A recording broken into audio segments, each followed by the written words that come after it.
Hello बच्चों। हम लोग डिस्कस करेंगे ह्यूमन फिजियोलॉजी का जो breathing and exchange of gases, इसके बारे में आज हम लोग स्टडी करेंगे। तो सबसे पहले हम देखते हैं कि ये ब्रीदिंग क्या होता है।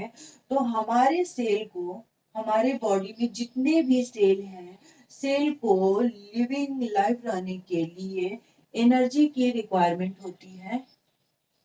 एनर्जी की रिक्वायरमेंट होती है, और वो भी कोई ऐसा नॉर्मल एनर्जी या इलेक्ट्रिकल एनर्जी की रिक्वायरमेंट नहीं होती है। उन्हें रिक्वायरमेंट होती है chemical energy. Chemical energy.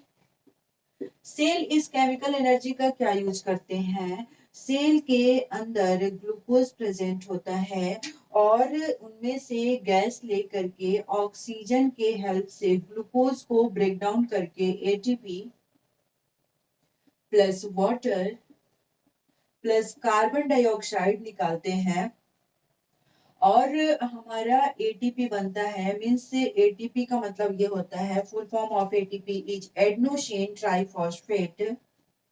Adenosine triphosphate phosphate. तो हमारे सेल को जिंदा रहने के लिए सबसे पहले तो एनर्जी की रिक्वायरमेंट होती है, वो भी केमिकल एनर्जी की। अब ये केमिकल कहाँ से आएगा, इस केमिकल का ये कैसे यूज करेंगे? और जो सेल के अंदर ऐसा प्रोसेस होता है, मींस ग्लूकोज का ब्रेकडाउन होता है ऑक्सीजन के हेल्प से, it is called cellular respiration. Cellular respiration respiration.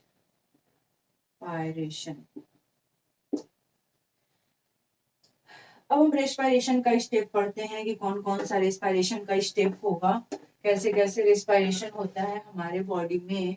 तो सबसे पहले तो हम देखते हैं कि सपोज यहाँ कोई बंदा है,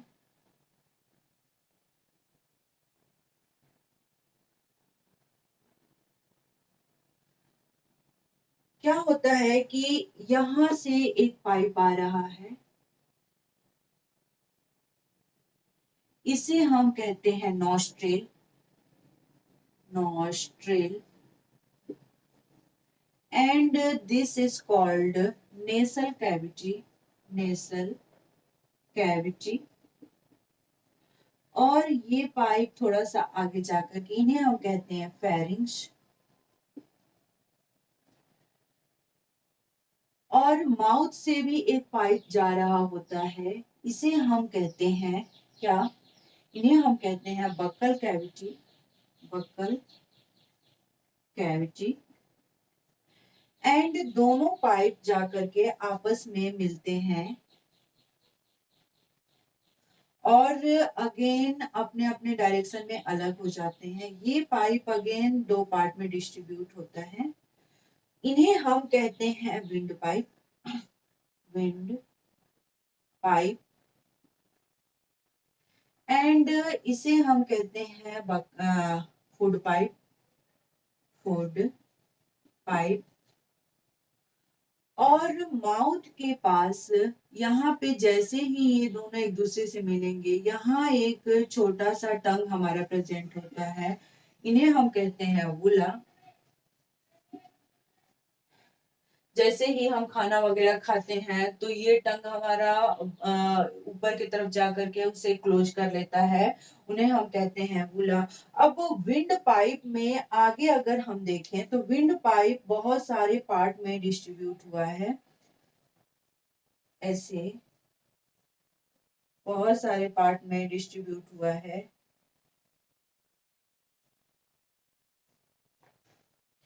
इन्हें हम कहते हैं, ये है हमारा, यहाँ से आया है विंड पाइप, ये हो गया इपीग्लॉटिस।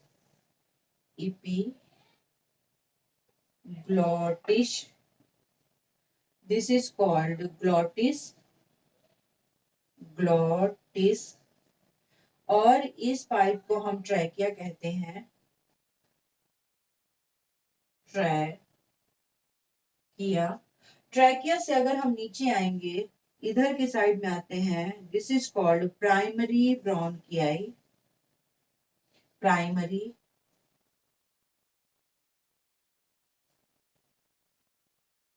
ब्रोंकियाई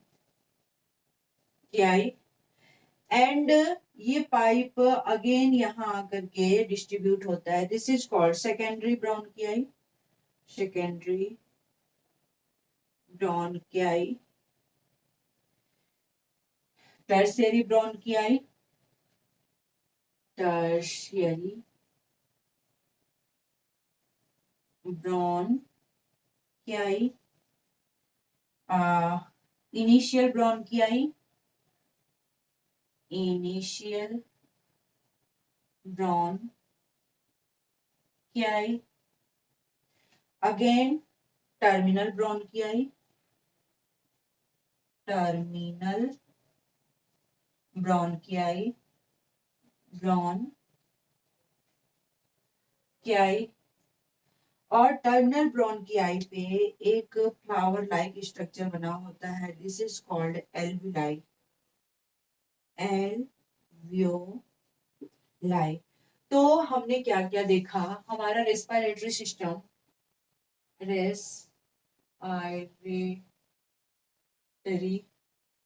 सिस्टम में दो पार्ट है, कौन कौन सा, एक हो जाएगा conducting duct, conducting duct and second exchange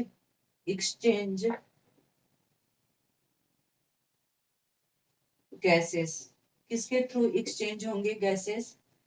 तो कंडक्टिंग डक्ट में कौन कौन आएगा, कंडक्टिंग डक्ट में जो सबसे पहले आएगा वो है नॉस्ट्रिल, नॉस्ट्रिल, नॉस्ट्रिल से एयर आकर के नेसल चैम्बर में जाएगा, नेसल चैम्बर, नेसल चैम्बर से एयर कहाँ जाएगा, फेरिंग्स में जाएगा, फेरिंग्स से एयर कहाँ जाएगा, ट्रैकिया में जाएगा, ट्रैकिया, ट्रैकिया से एयर प्राइमरी ब्रोंकियाई में जाएगा, प्राइमरी ब्रोंकियाई, प्राइमरी ब्रोंकियाई से एयर कहाँ जाएगा, सेकेंडरी ब्रोंकियाई में, सेकेंडरी ब्रोंकियाई, सेकेंडरी ब्रोंकियाई से tertiary bronchi, tertiary bronchi, tertiary ब्रोंकियाई से initial bronchi, initial bronchi, initial bronchi से terminal bronchi, terminal bronchi, terminal ब्रोंकियाई से कहाँ जाएगा, alveolar, alveolar duct and alveolar duct से अल्टीमेटली हमारे एल्वियोलाई में जाएगा, एल्वियोलाई। तो हमने क्या देखा कि हमारा जो रेस्पिरेटरी सिस्टम है वो टू पार्ट में डिवाइडेड है, conducting duct and exchanges gases. Conducting duct का first part nostril, second nasal chamber में एयर इंटर करेगा, again pharynx, trachea, primary bronchi, secondary bronchi, tertiary bronchi, initial bronchi से होते हुए टर्मिनल ब्रोंकियाई में जाएगा, फिर एक्सचेंजेज ऑफ गैसेस में एल्विलाई के जो डक्ट है उनमें आकर के इंटर करेगा, अगेन जाकर के हमारा अल्टीमेटली एल्विलाई में आ जाएगा। अब हम पढ़ते हैं कि अगर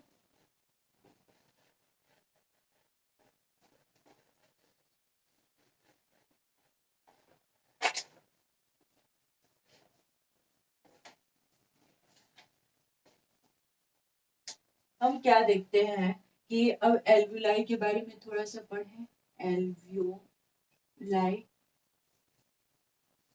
एल्वियोलाई कुछ एल्वियुलर डक्ट से ऐसे रहता है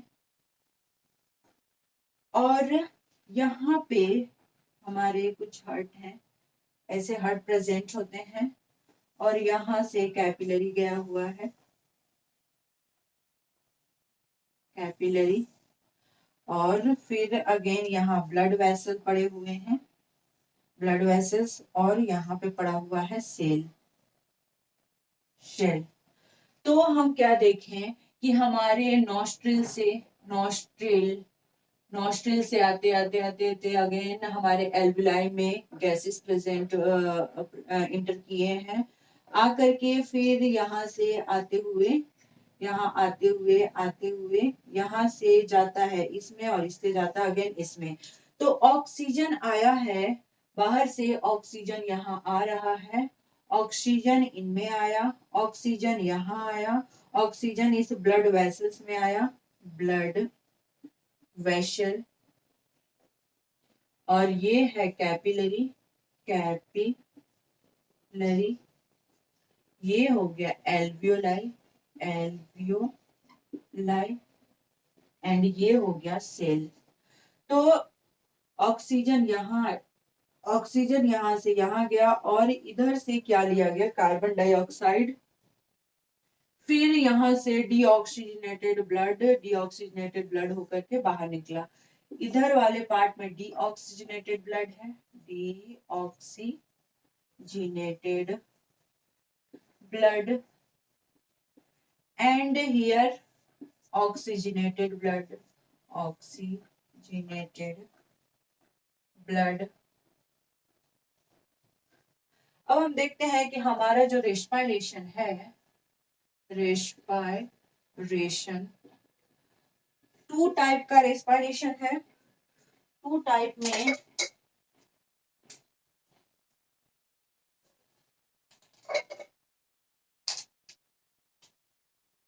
टू टाइप का respiration, external respiration, external respiration and internal respiration, internal respiration. External respiration में क्या होगा कि एक्सटर्नल रेस्पिरेशन में गैसेस एक्सचेंज होंगे, gases exchange between alveoli and capillary के बीच में जब गैसेस का एक्सचेंज होगा तो उसे हम कहते हैं external respiration. Gas exchange between alveoli, alveoli and capillary,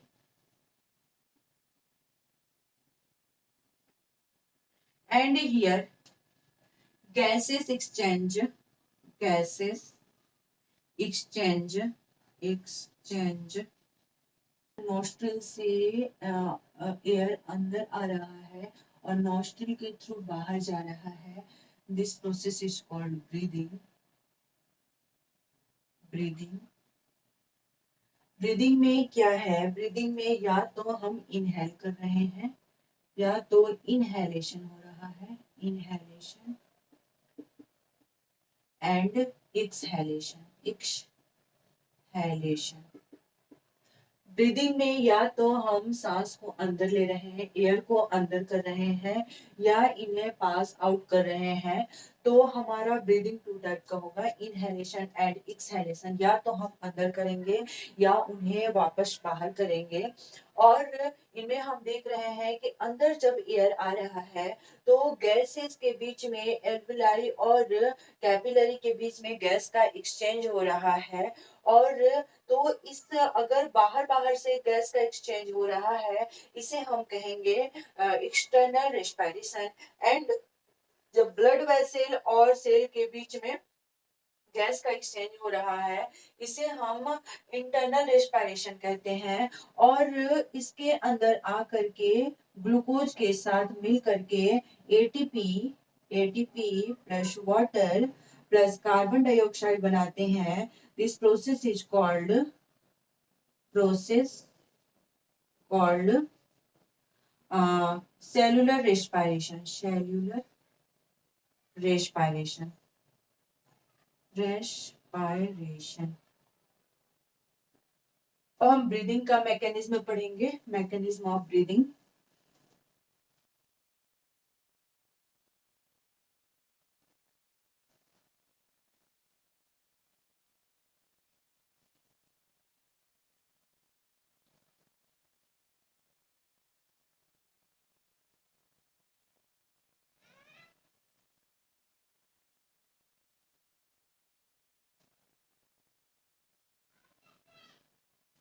mechanism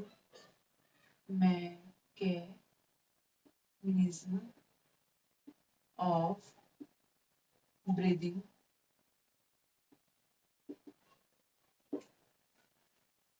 तो हम यहाँ क्या देखेंगे,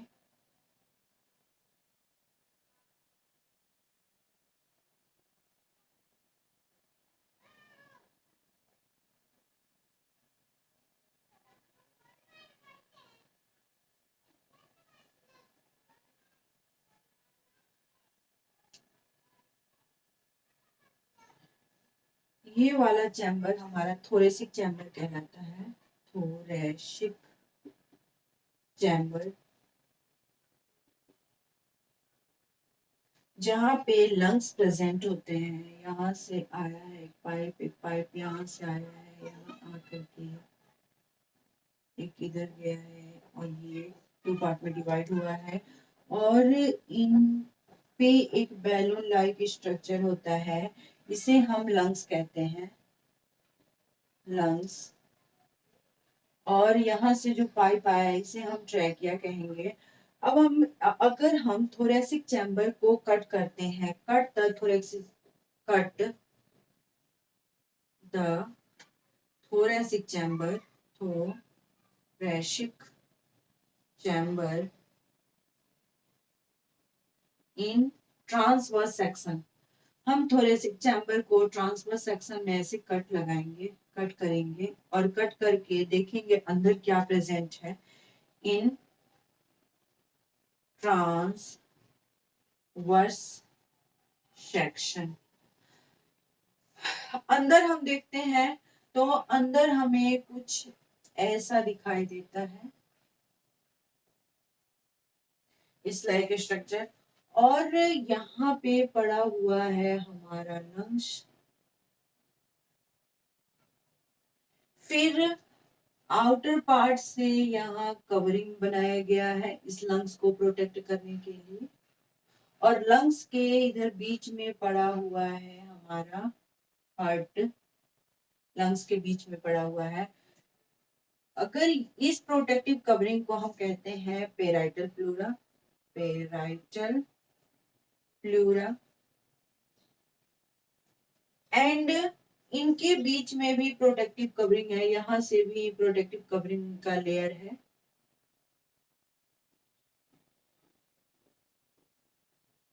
इसे हम कहते हैं विसरल प्लूरा, विसरल प्लूरा। और इनके बीच में फ्लूइड भरा हुआ है इन्हें प्रोटेक्ट करने के लिए। This is called pleural fluid, pleural fluid.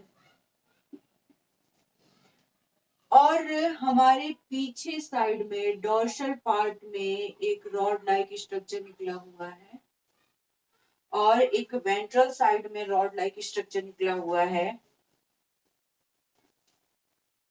एक वेंट्रल साइड में रॉड लाइक स्ट्रक्चर निकला हुआ है। इसे हम कहते हैं स्टेर्नम। जो वेंट्रली रॉड लाइक स्ट्रक्चर है, this is called sternum, sternum. And this is called vertebral column, vertebral column. अब यहां से देखने पे कुछ ऐसे ऐसे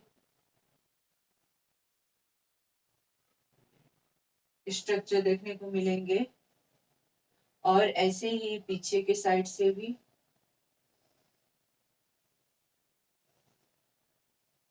इन्हें हम कहते हैं रिब्स। और इनके बीच में पड़ा हुआ है इंटरकोस्टल मसल। ये है हमारा इंटरकोस्टल मसल, इंटरकोस्टल मसल। हम थोरेसिक चैम्बर के बारे में पढ़ेंगे, थोरेसिक चैम्बर में क्या क्या प्रेजेंट है।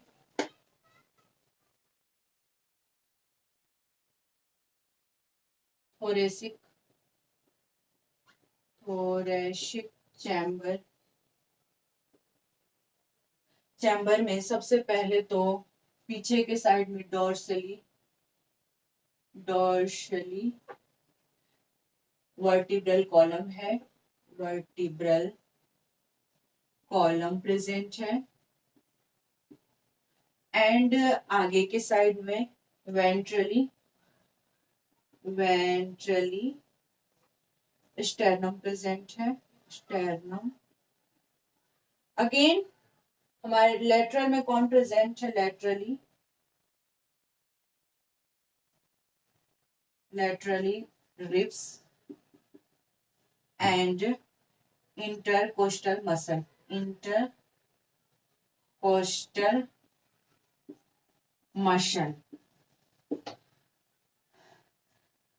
हमने क्या देखा कि हमारे जो हम थोरेसिक चैम्बर को अगर हम ट्रांसवर्स सेक्शन में कट करते हैं तो हमें एक ड्रम लाइक स्ट्रक्चर दिखाई देता है जिसमें 2 लंग्स पड़े हुए हैं और इस लंग्स को बाहर से अगर आउटर कवरिंग लगाया गया है, this outer covering is called parietal pleura and inner covering is called visceral pleura.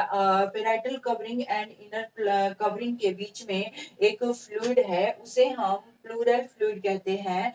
और आगे की तरफ जो रॉड है उसे हम स्टर्नम कहेंगे और पीछे की तरफ जो रॉड है वर्टिब्रल कॉलम हो गया और रिब्स से अटैच है। दोनों ही कॉलम एक दूसरे से रिब्स से अटैच है और यही एयर टाइट चैम्बर है और जिसमें कि एयर अब हम इनहेल करेंगे, एक्सहेल करेंगे, तो इन सब पे क्या इफेक्ट पड़ेगा इसके बारे में हमें देखना है।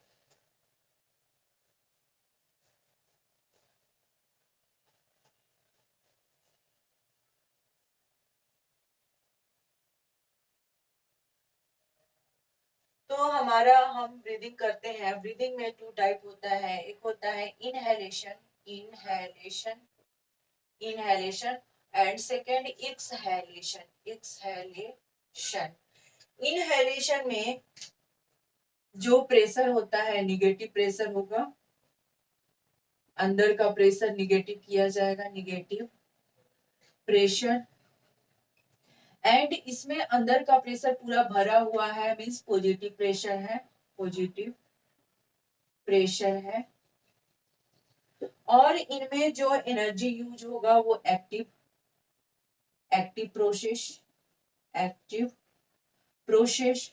एक्टिव प्रोसेस क्यों होगा, क्योंकि बाहर एयर ज्यादा है और अंदर एयर कम है, तो ज्यादा से अगर कम की तरफ जा रहे हैं तो हमें ज्यादा एनर्जी यूज करना पड़ेगा।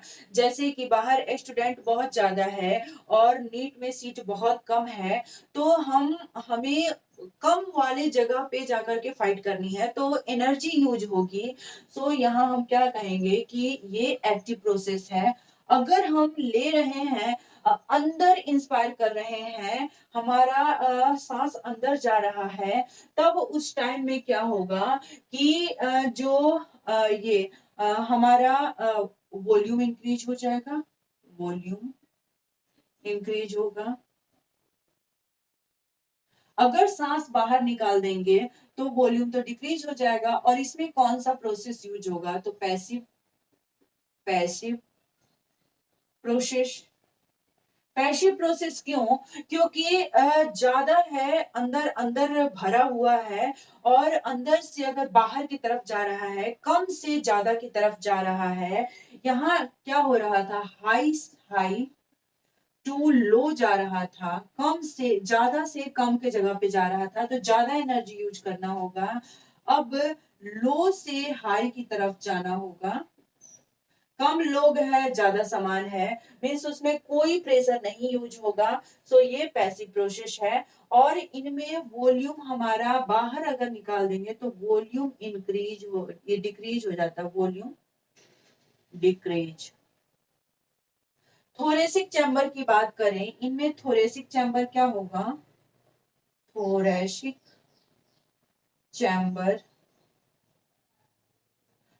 चैम्बर भी बढ़ेगा, इंक्रीज होगा, इंक्रीज। एंड इसमें थोरेसिक चैम्बर क्या होगा, थोरेसिक चैम्बर, थोरेसिक चैम्बर इसमें डिक्रीज हो जाएगा।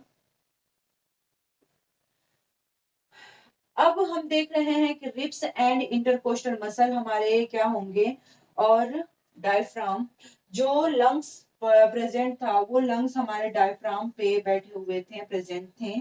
तो डायफ्राम का भी हम कंडीशन देखेंगे, डायफ्राम। एंड अगर हम रिब्स की बात करें, रिब्स इनमें कॉन्ट्रैक्ट होगा, contract, no contraction of ribs, इनमें no contraction, contraction of ribs। ये इंटरकोस्टल मसल, इंटरकोस्टल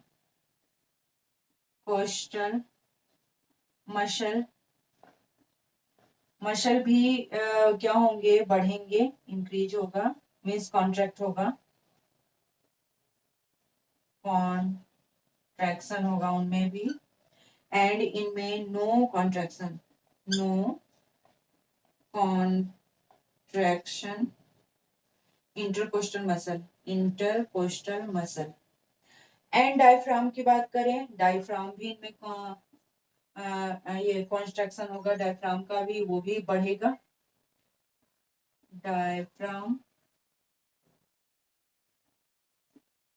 का भी कॉन्स्ट्रक्शन होगा, कॉन्ट्रैक्शन होगा, इनमें नो, कोई कंट्रैक्शन डायफ्राम का नहीं होगा। तो हम लोग क्या देखें कि ब्रीदिंग हमारा टू टाइप का होगा, इनहेलेशन एंड एक्सहेलेशन। इनहेल करने में हमें ज्यादा एनर्जी यूज करना होगा, और एक्सहेल करने में कोई एनर्जी यूज नहीं होता है। इनहेलेशन में 2 सेकंड का टाइम, ये 2 सेकंड का टाइम लगता है, और एक्सहेलेशन में 3 सेकंड का टाइम लगेगा। अब हम इसमें क्या देखेंगे कि ये इसमें एक्टिव प्रोसेस यूज होगा, इनमें पैसिव प्रोसेस यूज होगा।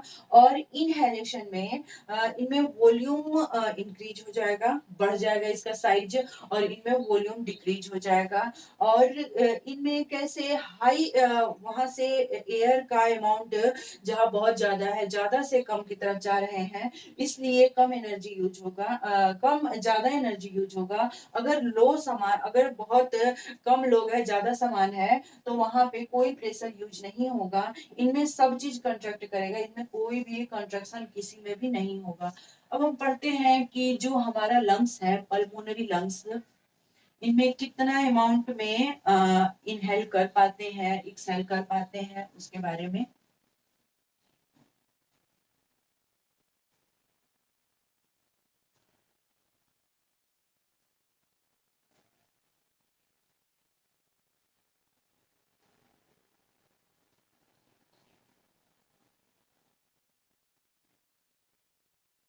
हमें पल्मोनरी पल्मोनरी में दो पढ़ना है, वॉल्यूम एंड कैपेसिटी, कैपेसिटी। तो वॉल्यूम में सबसे पहले हम टाइडल वॉल्यूम पढ़ते हैं, टाइडल वॉल्यूम। टाइडल वॉल्यूम में नॉर्मली हम एक्सपायरेशन एंड इंस्पायरेशन कितना कर पाते हैं, normally expiration and inspiration, normally हम एक्सपायरेशन एंड एक्सपायरेशन 500 ml कर पाते हैं। अगर हम इंस्पायरेशन रिजर्व वॉल्यूम की बात करें, inspiratory reserve volume, inspiratory reserve volume की बात करें, तो हम ज्यादा से ज्यादा कितना इंस्पायरेशन कर सकते हैं, तो ज्यादा से ज्यादा 2500 से 3000 ml हम अंदर एयर को कर सकते हैं। और उनमें से कितना हमारे लंग्स में बचा रहता है, तो रेशिड्यूअल रिजर्व वॉल्यूम की बात करें, कितना बचा रहता है, तो वो है 1100 से 1200 ml हमारे लंग्स में बचा रहता है। और कितना उनमें से बाहर कर देते हैं, मीन्स एक्सपायरेटरी रिजर्व वॉल्यूम कितना बाहर कर देते हैं, तो वो है 1000 से 1100 ml हम बाहर कर देते हैं। अगर हम कैपेसिटी की बात करें तो इंस्पायरेटरी कैपेसिटी देखेंगे, इंस्पायरेटरी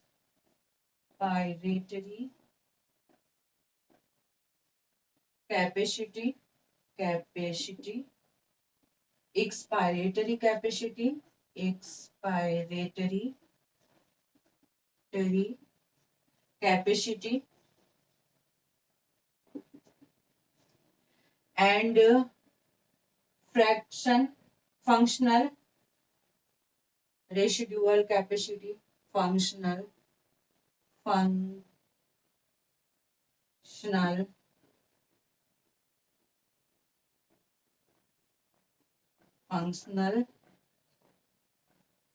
रेसिडुअल कैपेसिटी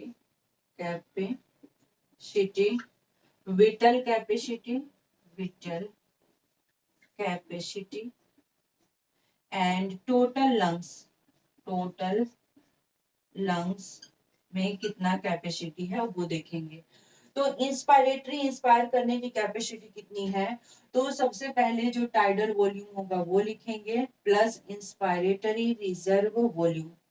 फिर अगर एक्सपायरेटरी की कैपेसिटी कितनी है, तो टाइडल वॉल्यूम है वो लिखेंगे प्लस एक्सपायरेटरी रिजर्व वॉल्यूम। अब हम रेसिडुअल कैपेसिटी की बात करें तो residual reserve volume plus inspiratory reserve volume plus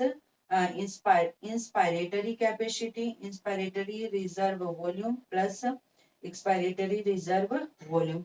अगर हम विटल की बात करें तो वही हो जाएगा हमारा विटल की अगर हम यहाँ हो जाएगा residual volume plus expiratory reserve volume. Whittle की बात करते हैं तो tidal volume plus inspiratory reserve volume plus expiratory reserve volume. और इसमें सारा का सारा होगा tidal volume residual volume plus inspiratory reserve volume plus expiratory reserve volume. तो हम पल्मोनरी में हमें क्या क्या पढ़ना है, पल्मोनरी में लंग्स में हमें उसका वॉल्यूम पढ़ना है, कितना वॉल्यूम है, कितनी कैपेसिटी है। तो वॉल्यूम में tidal volume means normal inspire और एक्सपायर का कितना है, तो उसे हम टाइडल वॉल्यूम कहते हैं। वो 500 ml नॉर्मली हम इंस्पायर और एक्सपायर कर सकते हैं। फिर इंस्पायरेटरी रिजर्व वॉल्यूम कितना ज्यादा हम नॉर्मल से कितना ज्यादा तक हम कर सकते हैं इंस्पायर, तो वो हो जाएगा 2500 से 3000 ml। और उनमें से कितना बचा रह जाएगा, तो 1100 से 1200 ml। और उनमें से कितना हम बाहर कर देंगे, तो 1000 से 1100 ml। अब हम पढ़ते हैं इनकी कैपेसिटी के बारे में। तो inspiratory reserve volume, inspiratory capacity, expiratory capacity, E F functional residual capacity, फिर vital capacity and total lungs. तो एफ को छोड़ करके सब में टाइडल वॉल्यूम आएगा, इसमें भी टाइडल वॉल्यूम, इसमें भी सब में टाइडल वॉल्यूम। इंस्पायरेटरी कैपेसिटी है तो इंस्पायरेटरी रिजर्व वॉल्यूम लिखेंगे, इंस्पायरेटरी कैपेसिटी है तो inspiratory reserve volume, residual capacity residual volume plus F है, एफ के साथ ई को रखेंगे इंस्पायरेटरी रिजर्व वॉल्यूम। अब विटल कैपेसिटी में क्या हो जाएगा, दोनों ही होंगे विटल में, दोनों ही बेटे होंगे टाइडल वॉल्यूम और inspiratory reserve volume plus expiratory reserve volume. और टोटल लंग्स में क्या होगा कि टोटल लंग्स में सारा का सारा होता है। तो हमारा यहाँ पे ब्रीदिंग कंप्लीट होता है। अब हम एक्सचेंज ऑफ गैसेस के बारे में स्टडी करेंगे।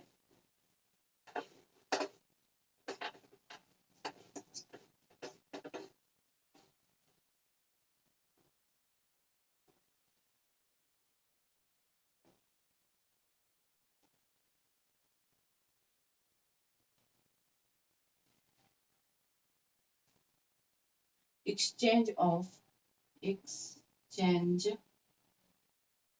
of gases, तो हमने क्या क्या पढ़ा था? External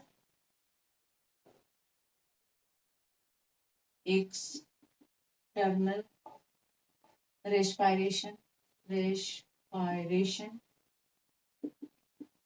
and internal respiration respiration external respiration में क्या था कि हम देखे थे, ये हमारा एल्विलाई हो गया, एल्विलाई से यहाँ आ गया लंग्स,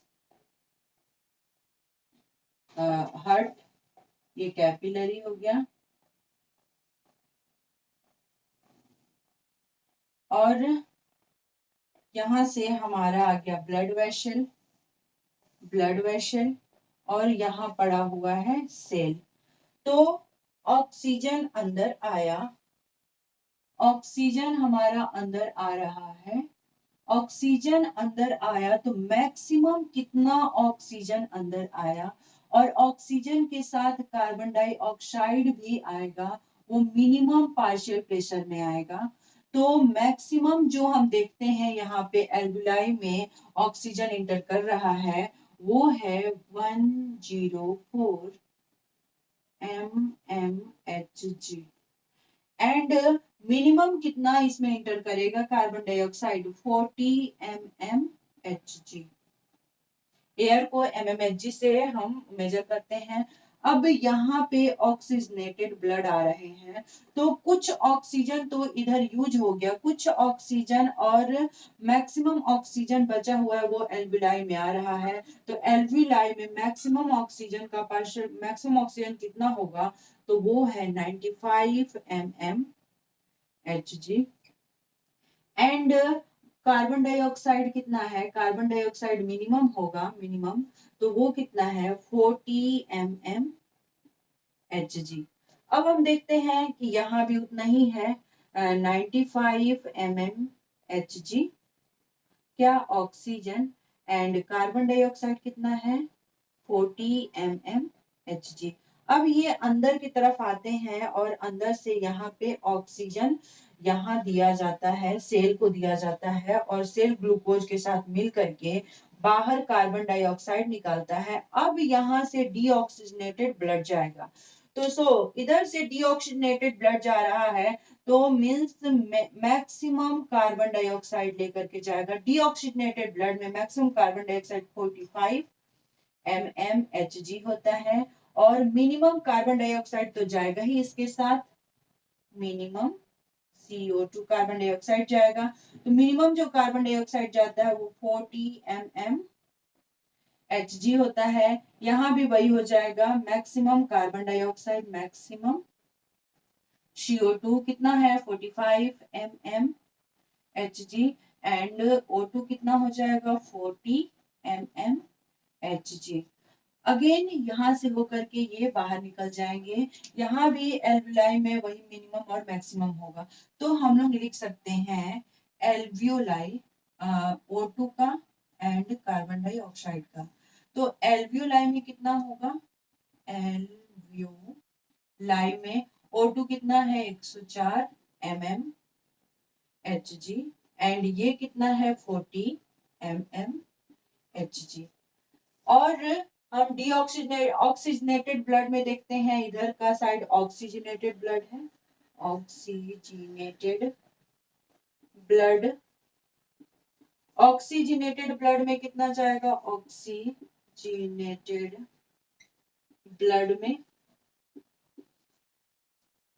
ऑक्सीजनेटेड ब्लड में देखें तो उनमें मैक्सिमम का ऑक्सीजन कितना जाएगा? 95 mmHg, एंड कार्बन डाइऑक्साइड कितना जाएगा? 40 mmHg। और फिर डीऑक्सीजनेटेड ब्लड में अगर हम देखते हैं, deoxygenated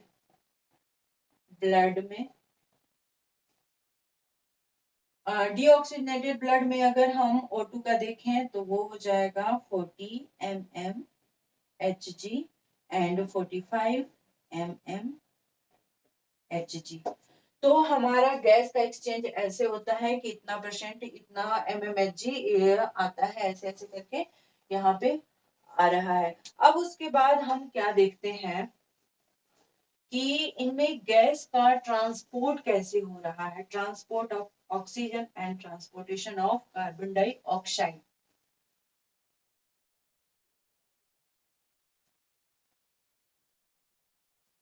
transport of O2, transport of O2। सबसे पहले तो हम ये देखते हैं कि एल्वुलाई एक मेम्ब्रेन से कवर है एंड कैपिलरी भी मेम्ब्रेन से कवर है। This membrane is called outer membrane, basement membrane, basement membrane, membrane. And इसके अंदर भी कवरिंग पहनाया गया है, इनके अंदर भी स्क्वैमस इपिथेलियम टिश्यू का, ये है इसके अंदर स्क्वैमस इपिथेलियम टिश्यू का मेम्ब्रेन। इनके अंदर भी लेयर है, inner covering is called squamous, squamous epithelium, epithelium, या इसे हम एंडोथेलियम भी कहते हैं, एंडोथेलियम।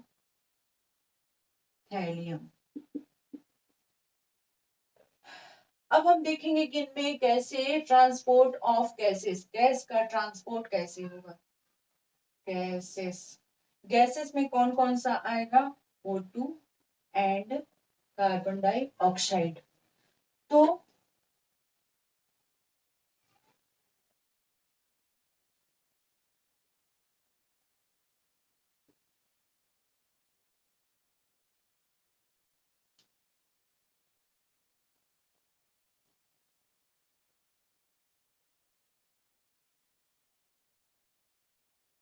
ये है हमारा एल्वियोलाई, जो basement membrane, outer covering basement membrane है and inner covering squamous epithelial है।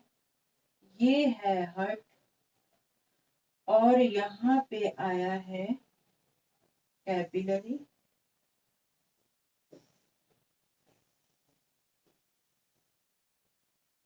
तो हम क्या देखते हैं,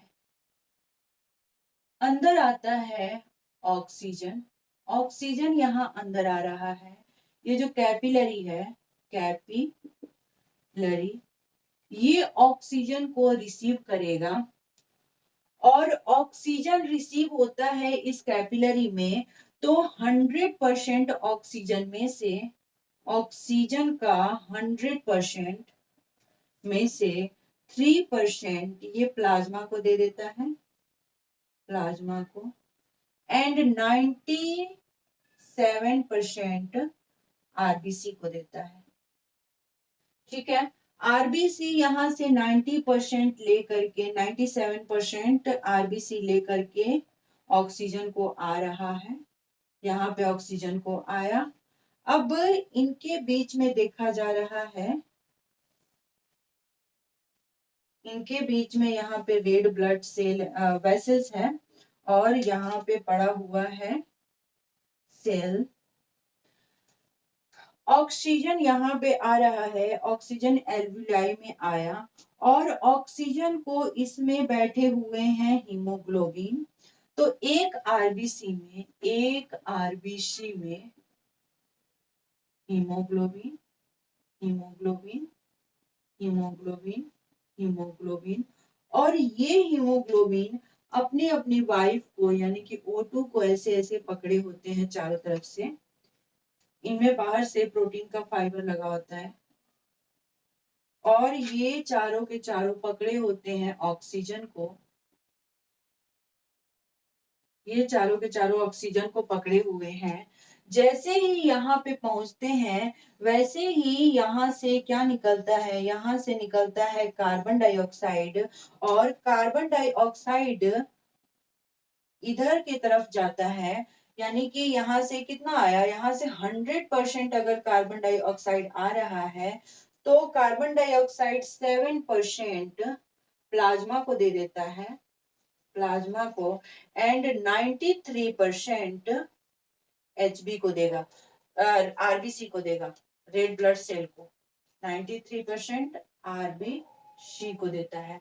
अब इसके बाद हम देखते हैं कि ये 7% ये जो प्लाज्मा को दे रहा है, तो यहाँ पे ये वाटर के साथ कार्बन डाइऑक्साइड मिल करके H2 H2CO3 फिर से एंजाइम की हेल्प से HCO3 बना करके और H प्लस इसमें बाहर की तरफ फेंकता है। जैसे ही इसके अंदर H प्लस आता है, H प्लस आते ही हीमोग्लोबिन क्या करने लगता है कि ऑक्सीजन को छोड़ छोड़ करके कार्बन डाइऑक्साइड को पकड़ने लगता है। H प्लस को देख करके ऑक्सीजन को छोड़ करके कार्बन डाइऑक्साइड को पकड़ने लगता है। तो हम क्या देखते हैं कि अगर यहां से ऑक्सीजन इंटर किया है, इसे हम हेल्ड-ऑन इफेक्ट कहते हैं, कॉल्ड हेल्ड-ऑन इफेक्ट। एंड यहां से जो कार्बन डाइऑक्साइड का लेन देन स्टार्ट होगा, इन्हें हम बोर इफेक्ट कहेंगे, BOHR, Bohr effect. Bohr effect में क्या होता है कि बोर इफेक्ट में इधर ऑक्सीजन आया और हीमोग्लोबिन के साथ ऑक्सीजन जुड़ा हुआ है। जैसे ही सेल के अंदर से कार्बन डाइऑक्साइड आता है, कार्बन डाइऑक्साइड अपना 7% वाटर को दे देता है और 93% आरबीसी को देता है। तो 93 कार्बन डाइऑक्साइड हीमोग्लोबिन से मिलने की कोशिश करता है और पहले से 97 यहाँ पे 97 O2 के साथ आ रहे हैं, मींस O2 ज्यादा है, कार्बन डाइऑक्साइड कम है। हीमोग्लोबिन कार्बन डाइऑक्साइड से अब हीमोग्लोबिन कार्बन O2 को छोड़ छोड़ करके कार्बन डाइऑक्साइड को यहाँ पे पकड़ने की कोशिश करता है। तो इसमें हम बोर इफेक्ट में क्या देखते हैं, हमने हेल्डॉन इफेक्ट में देखा, हेल्डॉन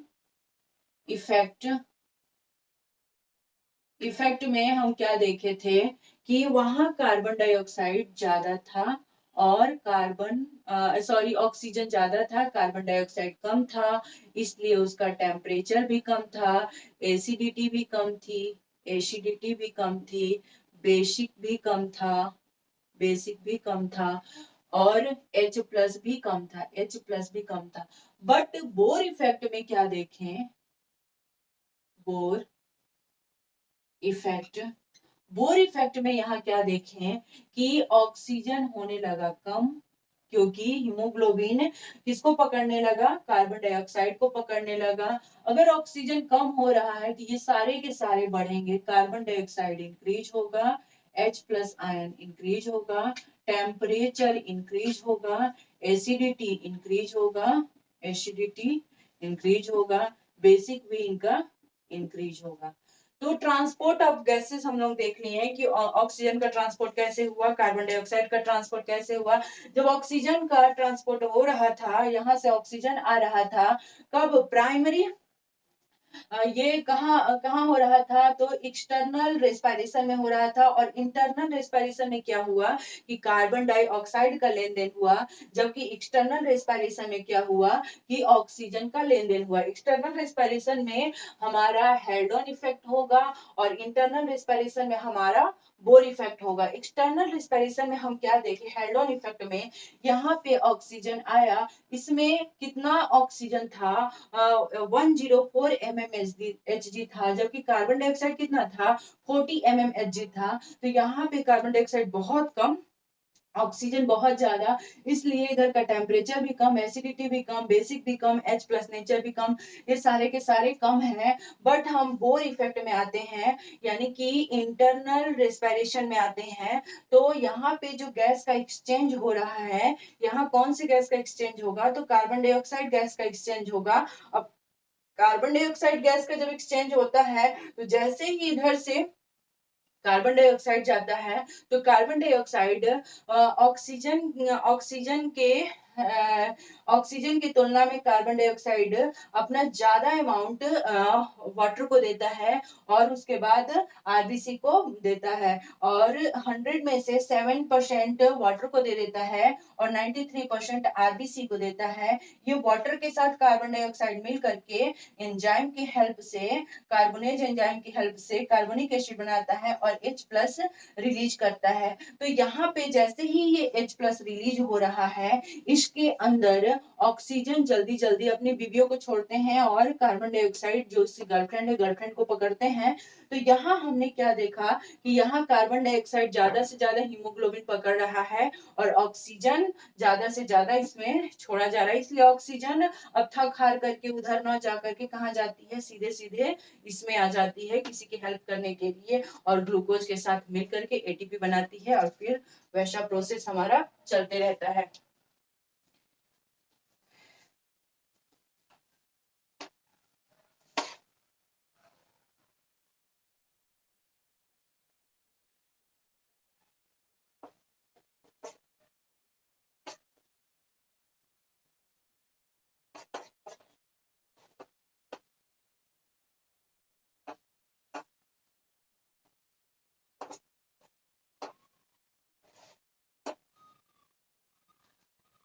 ब्रीदिंग ब्रीदिंग रेगुलेटर्स के बारे में पढ़ेंगे आप। रेगुलेटर्स, ब्रीदिंग को कौन रेगुलेट कर पाता है, कौन कंट्रोल कर पाता है? तो एक तो वो first part is neural system, neural system, and second part is chemical, जो अभी हम लोग पढ़े केमिकल। कैसे केमिकल?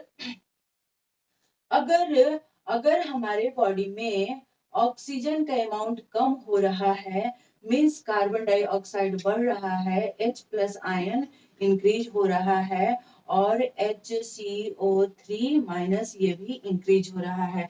तो हमारे ये क्या हुआ कि ब्रीदिंग को रेगुलेट किए, ऑक्सीजन का अमाउंट कम हो गया, बॉडी में कार्बन डाइऑक्साइड ज्यादा हो गया, मीन्स ब्रीदिंग बढ़ाने की जरूरत है। तो और न्यूरल सिस्टम में क्या होता है कि हमारा जो ब्रेन है, ब्रेन ब्रेन को 3 पार्ट में डिवाइड करते हैं, fore brain, mid brain and hind brain. Fore brain में क्या होगा? फोर ब्रेन में होता है डाइनसेफेलॉन, सेरिब्रम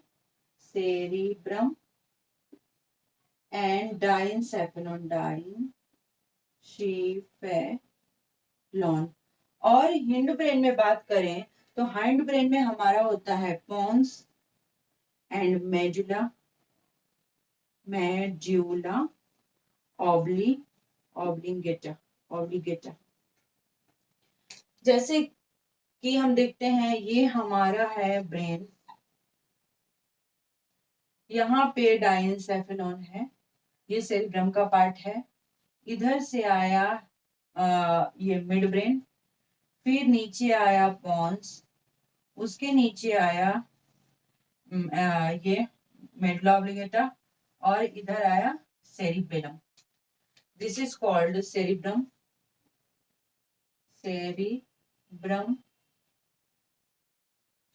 डाइनसेफेलॉन,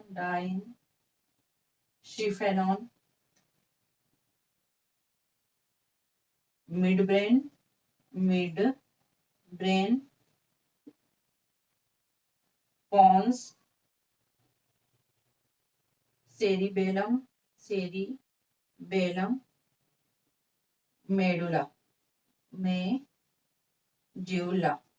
हम क्या देखते हैं कि यहाँ पे दो लोग प्रेजेंट है जो रेस्पिरेशन को रेगुलेट कर रहा है, ब्रीथ को रेगुलेट कर रहा है। First is called pneumotaxic and second is apneumotoxic.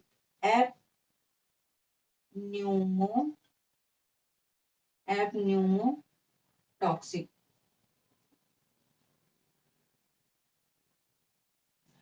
ये न्यूमोटॉक्सिक हमारा निगेटिव रिस्पांस देता है और एप न्यूमोटॉक्सिक पॉजिटिव रिस्पांस देता है। किसको? रेस्पिरेटरी रैम सेंटर को। Respiratory rhyme centre. Respiratory RAM centre कहाँ होते हैं? रेस्पिरेटरी रैम सेंटर मेडुला ऑब्लिगेटा में प्रेजेंट होता है और यहाँ पे एक केमो सेंसिटिव एरिया है, ये केमो सेंसिटिव एरिया। केमिकल को देख करके ये केमिकल को सेंस करके पहचान जाता है कि बॉडी में ब्रीदिंग को बढ़ाना है या ब्रीदिंग को अब एक्सपायर कर देना है, बाहर कर देना है। तो इनमें ये सेंस देता है इन दोनों को कि नहीं, नॉर्मल कंडीशन है, अभी बॉडी में उतना कोई डेंजरस पोजीशन नहीं है, इसलिए आप लोग अपना फंक्शन कीजिए। और न्यूमोटॉक्सिक क्या करता है? Apneustic center, apneustic center. ये न्यूमोटॉक्सिक क्या काम करता है कि न्यूमोटॉक्सिक यहाँ से सिग्नल ला करके किसको देता है? रेस्पिरेटरी रैम सेंटर को देता है और रेस्पिरेटरी रैम सेंटर जा करके हमारे लंग्स को बताता है कि अब क्या करो, अब एक्सपायर कर दो, अब बाहर निकाल दो। और जबकि अगर बहुत ज्यादा हम थके हुए रहते हैं या हम एक्सरसाइज कर रहे होते हैं तो उस टाइम में हमारे बॉडी को रिक्वायरमेंट होती है कि थोड़ी देर तक और जो इंस्पायर किए हैं, जो एयर अंदर आया है, जो भी ऑक्सीजन, कार्बन डाइऑक्साइड, जो भी गैसेस अंदर आए हैं, उसको थोड़ी देर तक अंदर रखें। इसके लिए ये इनको पता चल जाता है कि अभी बॉडी को रिक्वायरमेंट है कि थोड़ी देर और ज्यादा बढ़ा दिया जाए, सांस को थोड़ी देर और बढ़ा दिया जाए। तो ये कौन देता है सिग्नल? इसका एपन्यूस्टिक सेंटर सिग्नल देता है। किसको? रेस्पिरेटरी रैम सेंटर को। रेस्पिरेटरी रैम सेंटर सिग्नल भेजता है किसके पास? लंग्स के पास, कि अब ऐसा काम किया जाए। हमने क्या देखा कि ब्रीदिंग को रेगुलेट दो टाइप से किया जा रहा है, एक न्यूरॉन के थ्रू भी किया जा रहा है और एक केमिकल के थ्रू भी किया जा रहा है।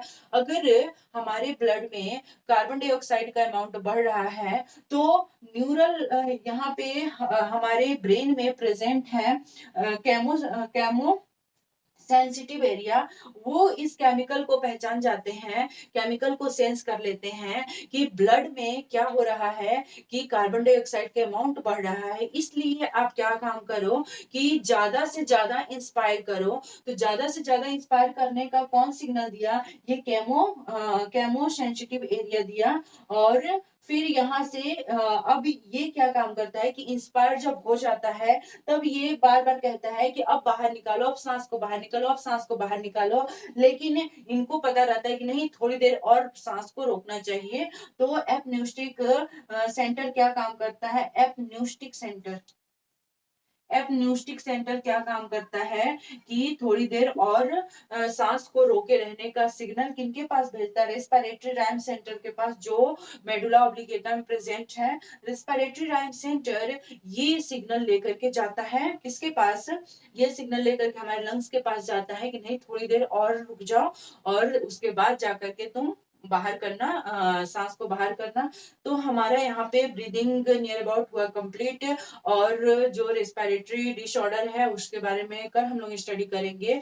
तो हम लोगों ने क्या क्या पढ़ा, जो जो भी हमारे रेस्पिरेटरी सिस्टम थे, कौन कौन सा डक्ट था, कौन सा एक्सचेंजेज गैस थे, एक्सचेंजेज गैस कैसे हुए, इनहेलेशन कैसे हुआ, एक्सहेलेशन कैसे हुआ, फिर उसके बाद उनमें कौन कौन से ऑर्गन कंट्रैक्ट किए, कौन से ऑर्गन नहीं कंट्रैक्ट किए, कौन सा एक्टिव प्रेशर है, कौन सा पैसिव प्रेशर है, और गैसेस का एक्सचेंज कैसे हुआ, ब्रीदिंग को रेगुलेट कौन कौन लोग कर पाए। तो इनके बारे में हम लोगों ने आज स्टडी किया और कल हम लोग डिसऑर्डर के बारे में पढ़ेंगे।